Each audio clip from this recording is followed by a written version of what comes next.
bringing sports, entertainment, and technology podcasts together. This is SPNT.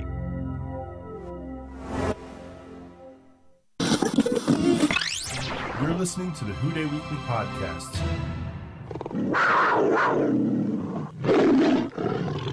Who-Dey Weekly is brought to you by Stitcher.com. Download the Stitcher Smart Radio app today at Stitcher.com/SPNT.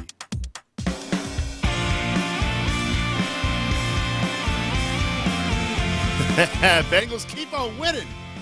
Isn't it great? Going out west, knocking off the Chargers 20-13. And it's going to be a lot of fun here on this week's Who-Dey Weekly. Episode 92. Glad you could join us. I'm Nick Suberling. It's going to be the return of the triplets tonight. We've got Tim Bates and Mickey Mentor. What's happening, Mickey? Not much, man. How you guys doing? I'm doing all right. Timmy. Oh, Timmy! Got to play it, man. Timmy! It's nice to have the three-headed monster back together. Tell everybody your thoughts on the game. You know, this is the first time you've been on since we tailgated.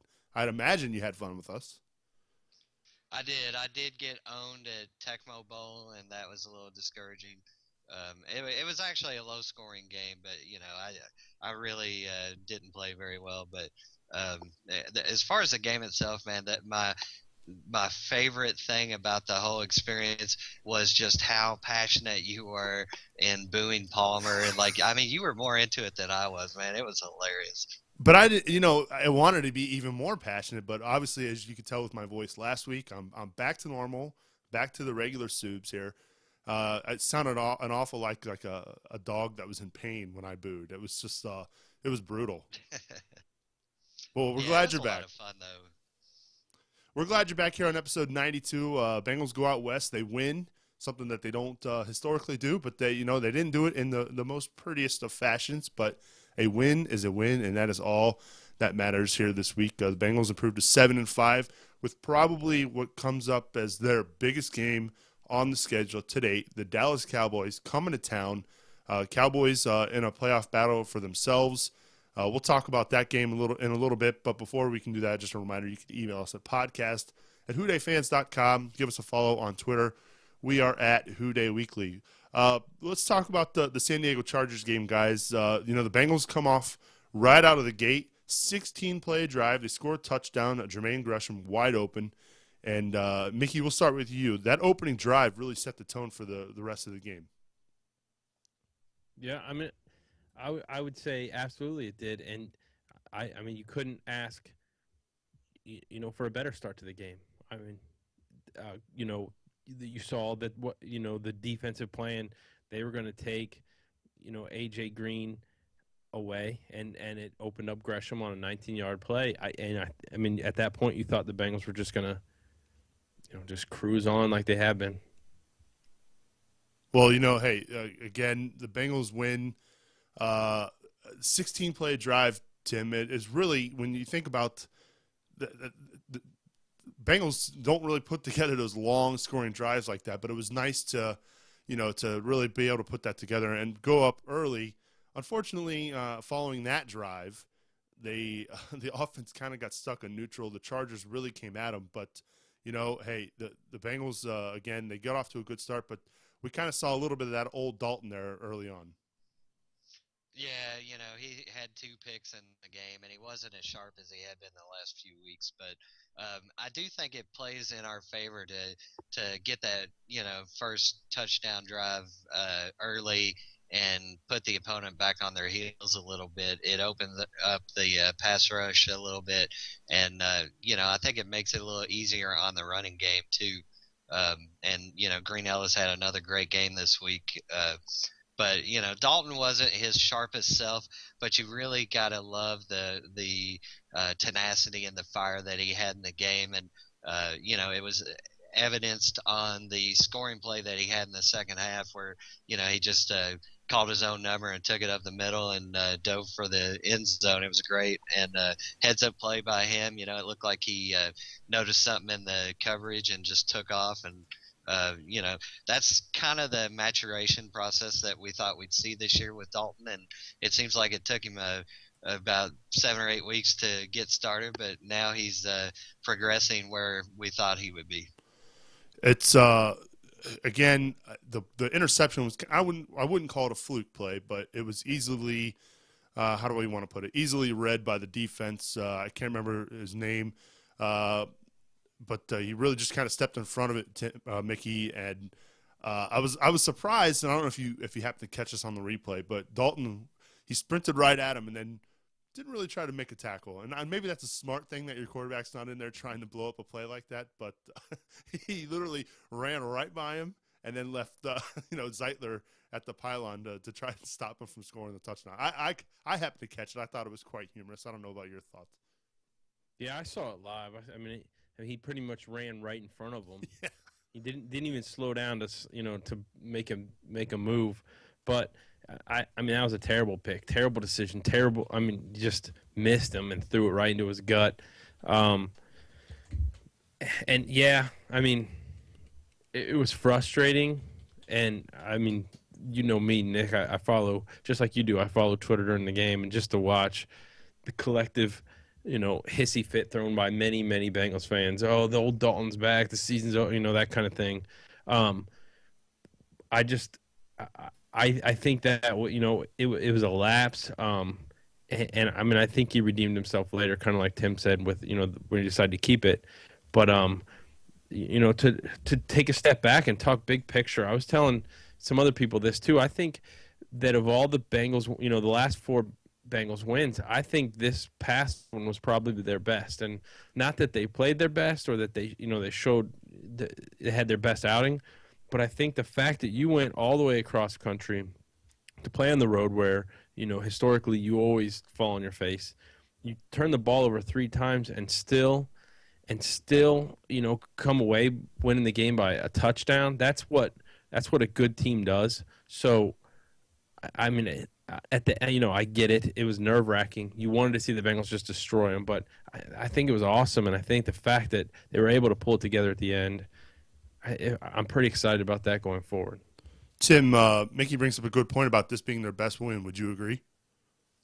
Well, I definitely think it was a statement game for us because it showed that that we can, go out west and play on the road and not choke against a opponent that we should, on paper, be able to beat. And there's been times in the past where we would fall apart and just not be able to get it done. And when I think back to the Carson Palmer era, if he goes for 200 yards and throws 2 picks, we're going to lose that game, and we lost the turnover battle, but yet we still had enough drive and enough intestinal fortitude to get the job done and win the game. And we're in a dogfight for the last couple of playoff spots that are available, and you can't afford to lose this game. It's a conference game. There's just everything in the world riding on that game. And I loved it that we were able to put it together. I would have felt a little bit better about it if we could have made a touchdown out of that fumble late in the game from Phillip Rivers that we got inside like the 30-something. But at that point in the game, you can put the game out of reach if you can get more than a field goal. And unfortunately we only got the field goal, but we were still able to close it out. But I think as we get better, that'll be the kind of play where we need to get that done and get the touchdown and put the game out of reach, and then give Marvin the big Gatorade bath. The turnovers were kind of discouraging. Again, historically, when the Bengals are minus in the turnover margin, they typically do not lose in the Marvin Lewis era. You can look at the numbers; it's gross to see the amount of losses they pile up when they turn it over like they did. The one interception, not on Dalton. I mean, the ball hit Marvin Jones right in the hands. I mean, that's the ball you got to catch. I mean, I don't know how you missed that pass. That's not on Andy. And it was a good play by Lynch, the former Bengal. But when you look at I'm looking at these drives. I mean, a 16-play, 91-yard drive, a 10-play, 82-yard drive, and then in crunch time when they needed it, 14-play, 55-yard touchdown drive capped off by the Andy Dalton quarterback sneak to give them a lead. They showed that they could move the ball when they needed to in crucial stages of the game. One last thing I want to talk about with this game, Ben Jarvis Green Ellis, 3 games in a row now he's got 100 yards, and you can talk about his abilities. We know what he can do. He can get the tough yards. Knock on wood, he hasn't fumbled it of late. But really, when it comes down to it, guys, the offensive line has been fantastic. And who would have thought, with all the injuries we've had and the way they played in the first 7 weeks, to see what they're doing now, and seeing the holes that they're opening up for the law firm, to Mickey. I'm shocked. I said on my bold prediction last week 175. The fact that he got 100 again against the 5th ranked rushing defense is pretty impressive. That is impressive, and I know you've probably seen the stat, but it's just sticking with me that this is the first time that a Bengals running back has put 3 100-yard games in a row since 1999. Did you know that? I did see the stat. That is pretty remarkable. That Corey Dillon, right? Yeah. So, when I first read it, I found it hard to believe that Benson didn't do that. He had games where he just carried the team, but it's just amazing how the 360 that was done. Whether it was a little more solid play from the line, getting a little stronger at center, whatever. It just seems like he's running with a purpose. And I also saw another stat that of his 118 yards on Sunday, 74 of them came after first contact. So yeah, the line's doing better, but he's also not one of those running backs that's going to get tapped and go down, which it really seems to help the Bengals when they have a guy like that back there. So yeah, I'm very impressed with what he's doing. This is another person that a lot of people labeled as a bum, when he had that little fumble problems in the couple games, but he's really come through in this stretch where the Bengals are winning, and he's been incredible. And he's not the fastest guy, but he's breaking runs. Usually gets caught, but still, the chunks he's picking up really, sets a tone for your offense. Brings those safeties up, put more people in the box, and opens up your passing game. It's pretty awesome. Tim, when you look at the play of the line, they've been fantastic. In fact, 3 of Ben Jarvis Green Ellis' longest runs this year all came, without him breaking a tackle. What is that? That tells you that the holes are massive for him to run through. But talk about the play of the offensive line, you could see an improvement. And I don't know if it was the direct cause, but ever since they inserted Trevor Robinson there as the starter at center, the running game has picked up incredibly, and the pass protection has been fantastic as well. I believe over the last, I think I read somewhere over the last 5 or 6 games, Dalton's only been sacked 5 or 6 times. He's had a clean pocket. He's been able to extend plays, and so ultimately it comes down to line play. And we've seen over the last 5 weeks both sides of the ball on the line play fantastic.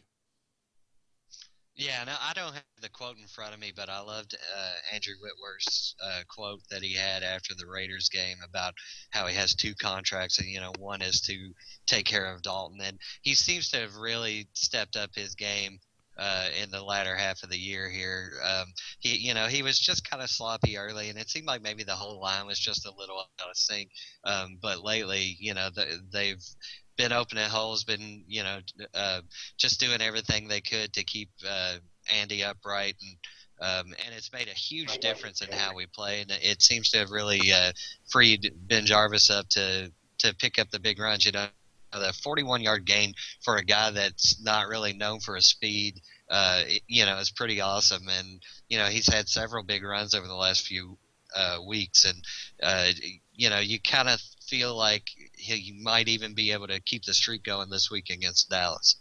All right, let's hit the Who-Dey line. Hi, who's this? Hey, how's it going? How you guys doing tonight? We're doing all right. How are you? Who's this and where are you calling from? Oh, this is Fatal Content from Twitter. I'm actually in Miami. Big Bengals fan from Miami, Florida. All right, South Beach. My Irish are headed your way, man. I hope so, man. I hope they do well, even though we don't like them too much over here. But I hope they do well. What are your thoughts on the Bengals so far, Fatal? Oh man, I just had to make 3 quick points. I mean, I just wanted to say first and foremost that you guys do an amazing job with the show. That's obvious. Thank As you. an avid listener, the show is awesome. Thank you. Appreciate that. The first point I had was, excuse me? Thank you. We appreciate that. Oh, man, no problem at all. The first point was just I had 3 quick points if it's no problem. Go for it. List them off. We're ready. It's just the first point is just I'm just happy that these guys are doing the next man up theme. I mean, Wharton goes down and in comes Bowling. He has an amazing year, not just stepping in and doing well. He has an amazing year.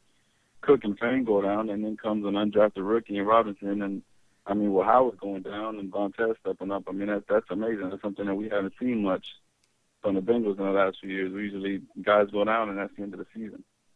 The second point is just the defense. I mean, I don't care who the teams are we're playing. I mean, we've allowed 2 touchdowns in the last 4 games, I believe, and I mean, I believe 2 of them were even in garbage time. So, I mean, that in itself is amazing, and just the contribution from Pac-Man needs to be acknowledged also. And the third point is just the running game. I mean, I saw some crazy stat that we're like 37-2 or something crazy when we carry the ball 25 times and get a 100-yard rusher. So, I mean, that's definitely going to be needed in the weeks coming. So I believe that, like the gentleman just said, that we can keep it going, and there's no reason not to believe that it won't with a good offensive line play. Absolutely. The next man up theme has been, when you think about it, for this team this year, with all the injuries that they've piled up, it's almost like they really haven't even skipped a beat. And that just goes to show the strides that Marvin Lewis and I'm not really sure who you want to call the GM at this point, but they've done a great job drafting, and they've done a good job in the college free agent market with Burfict and Trevor Robinson. You really have to be impressed with what they've done from the front office standpoint. It's something that the Bengals have struggled with over the last before Marvin came around. They had a hard time drafting. They could never seem to hit home runs, but they've really improved their depth from the first man on the roster to the 53rd man. It's been really impressive. Yes, it has. Yes, it has. So I just the last thing is I'd love to see just Geno re-signed, and when Geno gets re-signed, we let off a sigh of relief, because we don't want another Jonathan Joseph situation. We need to keep our studs here. Him, Dunlap, and maybe even Michael Johnson. We need to keep him here in stripes for a while to come. I think all Bengals fans certainly echo those sentiments. Show him the money, right? Definitely. Well, hey, Fatal, thanks for calling us down in Miami. Thanks for letting me get the word in. Absolutely. Feel free to call us back next week. That's Fatal down in Miami. Big Who-Dey to you, my friend. Who-Dey. There you go. Who-Dey. Make sure you call us. We do the show live every Wednesday at 9 o'clock Eastern. That number, 404 Who-Dey 7. We'd love to hear from you. Give us a shout. We love talking to Bengals fans, and it's nice to know that there are people all across this globe that enjoy what we do here on the podcast. You did bring up some great points, guys, about the next man up. And Tim, we'll start with you. The injuries, they have been they've been spread out, but they've kind of come at inopportune times. We saw Sanu go down after his big game against the Raiders, and then now we've got word that Nugent's hurt, so they're going to be bringing in a couple kickers this week, and Nate Kading and Josh Brown. And we see Cedric Pearman with a walking boot, and so now they had to sign Mickey's favorite player, Boom Herron, to the lineup. And the injuries they're coming, but it's weird. It's for the first time I feel like they're equipped to handle them just right. Yeah, it seems like a lot of the players that are backing up the injured guys are guys that have been here for a year or two and are kind of ready to step up and take their role. And the kicker thing, that worries me a little bit. And probably not as much as injury to our long snapper would after the late 2000s. But it always worries you when there's a disconnect between the kicking operation, because that's going to hit you at like the worst possible moment. but Kading's a pretty legit kicker, and he's been around for a long time in the league, and I'm not sure who they're going to end up going with, but I could certainly feel a lot worse about the kicking situation than Nate Kading. But one thing that he said that really said something to me, because I've kind of thought about it too a little bit, is we're going to have some key players coming up within the next couple of years for contracts, and you cannot let this team fall apart. We're just scratching the surface of what we can be. It seems like we're on the right course to be a Super Bowl contender, and all it's going to take is keeping the guys around and supplementing the talent with the draft picks that we have, and that's how the historically really good teams like the Colts and the Patriots and the Steelers, that's their model, and we have the right roster set up to be able to get that done, but you cannot let the young studs leave. You can let Pittsburgh doesn't get rid of their 24, 25-year-old Pro Bowl players. They get rid of their 33 and 34-year-old Pro Bowl players, and we can't let these guys go. And so I definitely echo his sentiment on that.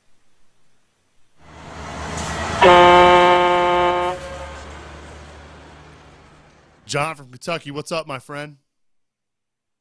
Hey, thanks for the intro again, Nick. And you know what? It's great to have somebody else call the program besides me tonight. That guy earlier was great. I'm glad. I've been asking myself, is somebody else besides me ever going to call the program? It's great to know somebody did. The more the merrier, right, John? The more the merrier, exactly. I had predicted earlier that maybe Cincinnati would lose to Dallas, but the way the defense is playing, I don't know. I think the front four is going to beat Tony Romo up. I don't mean literally, but I think Romo is going to have a very hard time with Cincinnati's front four this week. What do you think? I agree with you. I think when you look at the Cowboys and their offensive line, they've got a patchwork offensive line as well. Tony Romo's due for one of those Tony Romo games where he throws 5 picks and just looks awful. They've missed DeMarco Murray over the last couple weeks. They struggled with a bad Eagles team, and I know it's a division game. They're very familiar with one another, but I honestly think that this is a extremely winnable game. It's a must-win game, but I think that the defense is going to put Tony Romo on his back quite a bit. I think that Mickey and Tim both agree, right, guys? I definitely agree. I think that, I think that's what swings this game. All right, hang on, one at a time. We'll start with you, Mickey. The outstanding play of our D-line. Start over again. You guys were talking over one another. Mickey, we'll start with you. You got to call us one at a time. I know, you're right. Mickey, we'll start with you. I agree. I think that's what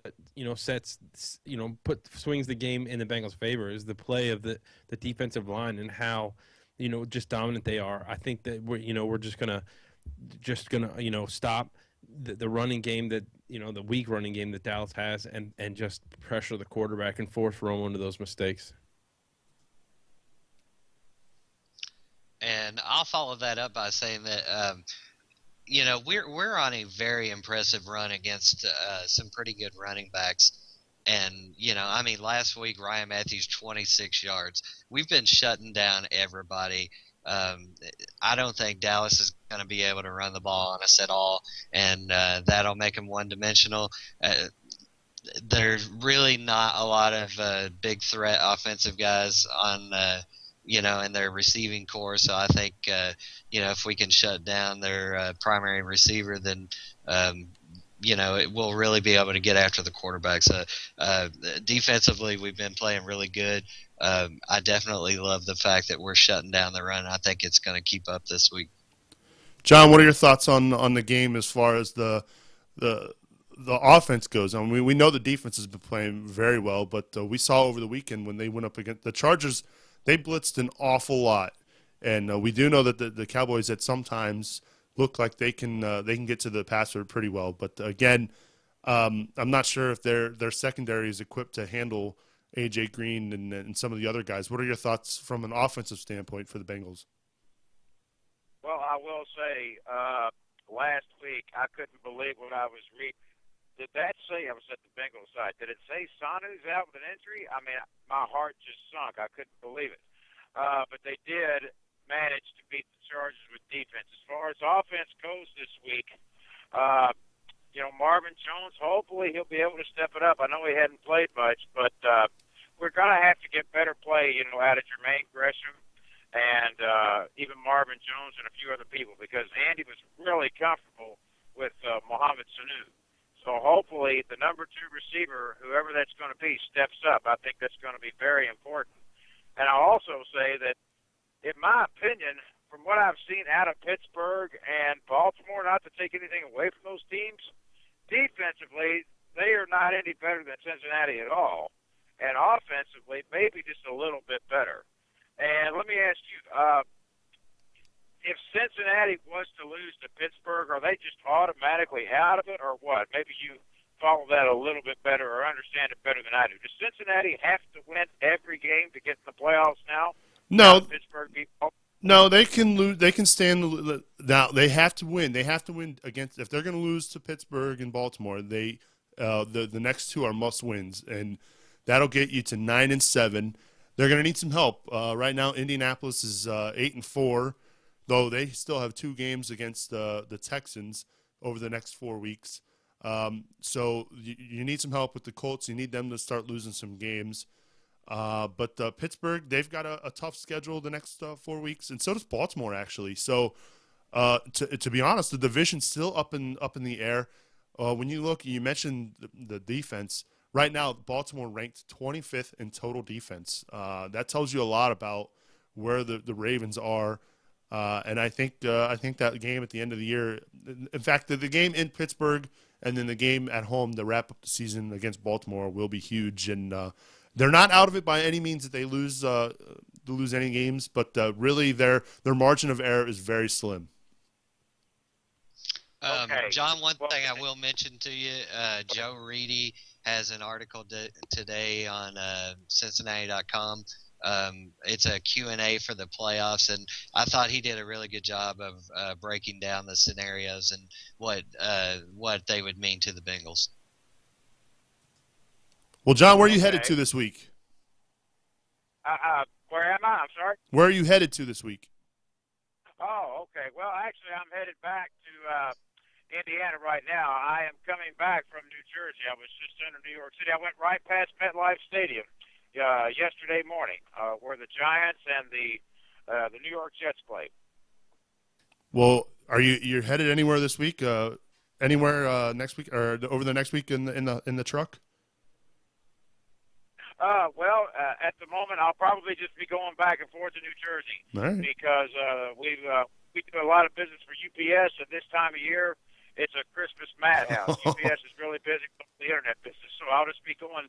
I'll be seeing the Giants Stadium a lot. I do believe. Well, hey, safe travels, and we hope that you're safe, and we'll talk to you next week on the program. Okay, Who-Dey. Oh yeah, I'll give you my prediction. I think it's Cincinnati 24-7 this weekend. I like it. That's John, everybody. Love talking to him.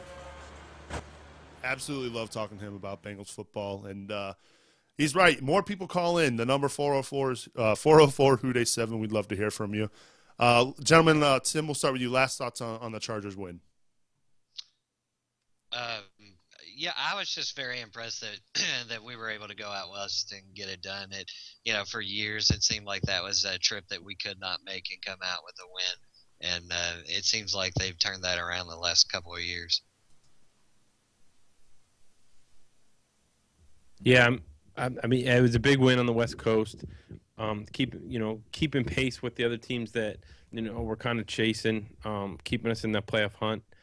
I mean, they handled it. Like I said earlier, people want to see the Bengals win by 100. But a win on the road in the NFL is good, especially when your team's struggling. A win on the road is great, and again, now the Bengals sit 7-5. They lost the opener. They won 3 in a row. They lost 4 in a row. Now they've won 4 in a row. You talk about streaky. Let's hope that streak continues. I'm 3/5 of the way from my bold prediction And we're coming up on halfway to Tim getting a Bengals tattoo. I can't wait. It'll be a lot of fun. We'll talk about the game against the Cowboys a little bit more in just a bit, but just a reminder, you can rate and review the show on iTunes. We'd love to hear your feedback. We want to be the #1 fan NFL podcast out there, so please, if you get a chance, log on to iTunes. There's been a new update to iTunes. Give it a download. It's a lot better than it was before if you're a Windows user like myself. Leave us a review on iTunes in the iTunes store. We certainly appreciate all the feedback, whether it's good or bad. Don't forget, you can also email us podcast@whodayfans.com. Give us a follow on Twitter. We are at Who-Dey Weekly. All right, it's time for shout-outs. Shout-outs. Mickey, we'll start with you. Who you got this week? Well, I'm going to shout out follower John Loy at JO Loy29, who I believe he's from Australia. That's correct. He's in town. He's going to the Dallas game, so we're setting up. He's going to meet me at the tailgate. Probably do a little Tecmo Bowl, little drinking. You know how we do. What about you, Tim? I've got a couple new Twitter followers, Brandon Hodges, who's at Brandon Hodges 83, and Daniel Brooks at Daniel Brooks 97.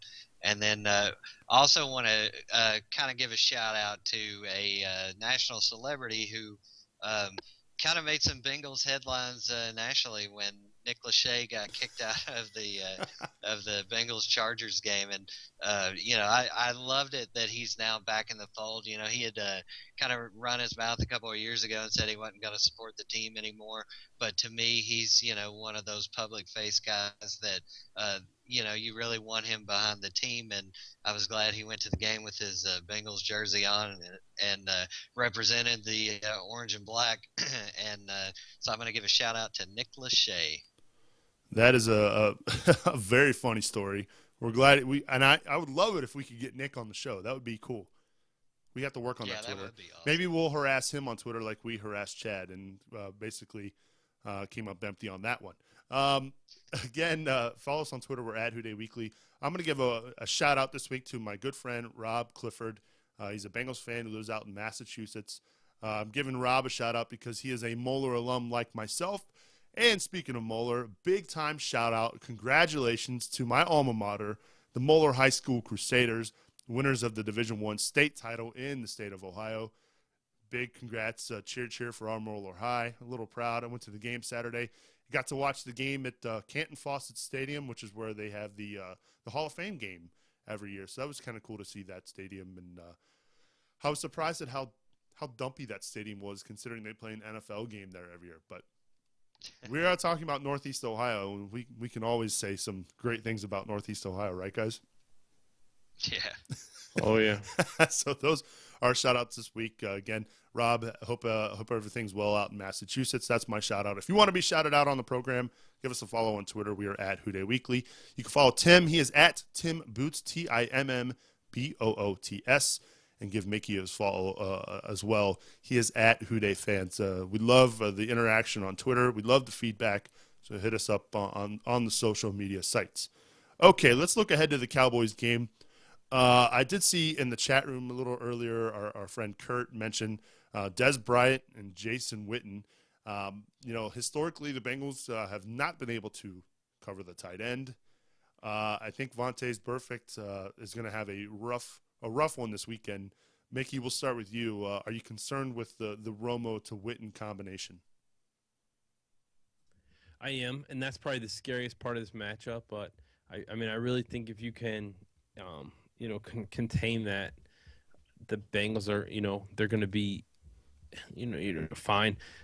You never want Witten to have, one of your linebackers one-on-one when the quarterback has time. So I really feel like if our defensive line does their job, then it's going to really take that part of the game away. So I'm not that nervous. I kind of expect this game to go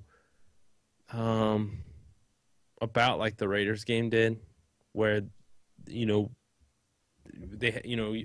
would say the quarterbacks are similar, and I just think that if we can apply pressure, we're not going to have to worry about some of the big weapons down the field because we're getting so much pressure on the quarterback. Tim, your thoughts? Witten, he's a guy, a Tennessee player, and so he's not a big favorite of mine anyway. But he's very hit and miss. Like, he'll have like an 8-yard game with no touchdowns, and then last week he went for 108. So he's very hit and miss. But historically, like Mickey was saying, we do tend to struggle against the tight ends. I'm a little more worried about Des Bryant. I think he's an elite physical specimen, though he's certainly no AJ Green, but he does possess the physical tools to be able to have a big game. And we've been shaky at times in our secondary this year, so I'm a little bit worried about that matchup. But I think we can game plan around all that, and if we can get the early lead, then Romo's going to spend a lot of time on his back. So I'm not too awful worried about it. When you have a guy named Nate Livings on your offensive line, I think the defensive line should have a field day. Again, yeah, Gino should really be salivating over that. Absolutely. It's one of those things where I think it depends on how if the defensive line dominates the game like they did, I would say in San Diego, like they did against the Giants. And in fact, the last 4 or 5 weeks, the defensive line, I think, has been the difference in the way the defense has played. They've allowed, Zimmer to do some things creatively as far as coverages because they're getting to the quarterback without having to blitz. I think if the defensive line plays the way they've been playing, I honestly think that it won't even be close. So the defense is not – they've given up, 1 touchdown over the last 3 weeks. And the touchdown over the weekend, one of the touchdowns that the Chargers – in fact, the only Chargers touchdown, I believe, was the interception by Dalton. So yeah, the pick six. The last touchdown they gave up was – I'm trying to think, was it against the Giants? No, it was against the Raiders. And it was a garbage touchdown because by that time the game was over. So when you think about the defensively, I'm not sure the Cowboys have faced a defense like this. I mean, the NFC East has been I would say it's been a down year for the NFC East. So I'm thinking that this really has the potential to be a blowout. I think you're right, and it seems like since Carlos Dunlap got healthy, he and Gino, that really the whole line, they just kind of feed off each other. And, when we have the full complement of players, we just really get after it. And I think we're going to give Dallas a lot of problems this week. And, when the defensive line is playing as good as they're playing, I'm not sure that there's anybody that we couldn't beat. Now, we may not win every game, but I feel like we would have a chance against any team in the league, as long as our defensive line is really getting after it like they've been, the last 4 or 5 weeks. I wish I had a sound effect and a little sound bite for this, but let's do some bold predictions. I need to work on that. I'll make a little mental note of that I need to get something cool, something bold, because we've been doing it the last couple of weeks. It's been a lot of fun. Time for some bold predictions. Mickey, let's start with you. Give us a bold prediction for Sunday, and then while you're at it, give us a score prediction as well. Okay. We do this every week, and I never think about a bold prediction until right now. So I'm really on the spot. But that makes it more fun. I'm gonna say Jermaine Gresham. I'm gonna say Jermaine Gresham has 3 touchdowns. Wow. I think that we get to the red zone, and I mean he's gonna be a focus for this offense there. I think every week he's kind of proven that he is a big body guy. He can take a hit. I mean, he dragged Eric Berry 5 yards to get a score. So I'm going to go with Jermaine Gresham, and I think this game's going to be over in the third quarter. So I think it's going to be like a 34-17 game. All right, I like it. He brings up a great point about Gresham, and I don't know if you saw this, Tim, but Gresham offered to pay Whitworth's fine for the fight against the Raiders. I don't know if you happened to catch that. He wanted to chip in. I did see that a couple of people had made an offer to help with the fine. And it was cool of Whitworth to just, take it like a man and say that's my own fault. And, and that's a pretty hefty fine too. I certainly couldn't afford it. Yeah. But Mickey went bold with 3 touchdowns for Gresham. Can you go bolder? I'm not sure that I'll go bolder, but I'm really feeling a big game from Baby Hawk. I'm going to say Baby Hawk goes for over 100 yards with a touchdown this week. What about a score? I've been very cautious with picking our games. I just worry about every team, and then we do really good, and then I'm like, oh yeah, I wasn't really worried. But I feel like we're gonna beat them pretty handily. So I'm gonna say 28-10 Bengals. 28-10, I like it. Mickey, you talk about being put on the spot for this bold prediction. I don't have one either, so I'm literally thinking off the top of my head here. I'll say, for as far as a bold prediction goes, I'll say that Ben Jarvis Green Ellis rushes for 150, and Andy Dalton has 4 touchdown passes. That's bold, right? Yeah. That is quite bold. Pretty bold. And I'll say the Bengals win. I say the Bengals win 38-14. I really do think that they're on a roll. The only thing that I'm concerned about, and the numbers will back it up this year, but when the game is sold out at home, they have not fared well. In fact, they've lost, I believe, every game that they have sold out this year at home. So let's hope that streak ends and the streak that they're on continues. The chat room says, dumb reason to predict a blowout. Hey, we're just passionate Bengals fans, We all thought that they would win big over the Chargers, and, look what happened. It was a close game. But again, we're passionate fans. We wear it on our shirts, as you can see. We love the Bengals. I think they win big. But we'd love to hear thoughts on the weekend, the game ahead, and give us a bold prediction as well. We'd love to hear thoughts. Podcast@whodayfans.com is the email address. And, again, we all predict a win. We all think the Bengals continue to win.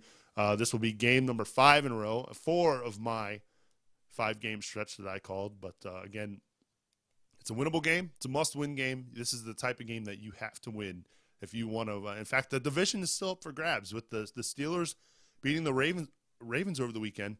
The Bengals are not out of it. They could potentially win the division and have a home game in the playoffs. But, again, that's way down the line. Worry about what you can worry about now. Win on Sunday against America's team. And the good news is that everybody in Cincinnati will have a chance to watch, and hopefully that helps maybe get some fans a little bit more excited about this team as far as going down to Paul Brown Stadium. One last shout-out before we go. We got this tweet in after we did our shout-outs. His name's Jeremy Ternovan. You can give him a follow at Trex Ternovan51. He says, I'd love to get a shout-out on this week's podcast. Nick, let's go Bengals. Win, win, win. Shout-out Who-Dey Bengals. That is going to wrap up episode 92. Mickey, enjoy your weekend. Enjoy the game on Sunday with our friend John from Australia. Tell him I said hi. I will. And Tim, I know that Kentucky finally has a head coach for football. I know you're excited about that. Hopefully you got your UK undies washed and enjoy the game on Sunday. Yeah, I'm surprised you didn't mention the Notre Dame upset of Kentucky last week. It's college basketball. I'm not ready for that yet. But yeah, I'm excited about our new coach. I think he'll be pretty good. Got to play it one more time.